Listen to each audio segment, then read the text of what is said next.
विधान परिषदेमध्ये ठाकरे किंवा पवारांचा उमेदवार पडणार, महायुतीच्या नेत्यांचं मोठं विधान आहे।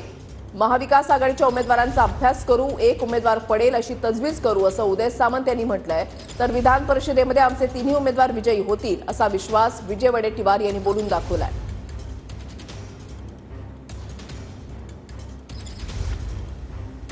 जर निवडणूक झाली तर त्याची प्रचिती आपल्याला येईल ना की त्यांच्यातले किती आमच्या संपर्कात आहेत आणि तिनापैकी एक कोण पडेल हे देखील तुमच्या लक्षात येईल। नार्वेकर पडतील कसे? मी काय सांगितलं, 3 उमेदवारांचा चांगला अभ्यास करून त्याच्यातला एक पडेल अशी तजवीज महायुतीचे सगळे आमदार करतील। मागे यायचा प्रश्न आहे, आमच्याकडे संख्याबळ आहे, निवडणूक झाली तर होऊ द्या, नाहीतर त्यांना पाहिजे असेल तर कुठला उमेदवार त्यांनी वापस घ्यावा, कोणाला ठरवायचं ते त्या महायुतीने ठरवावं। आम्ही काय कोणाला आमच्या एकाकडे रोख नाही।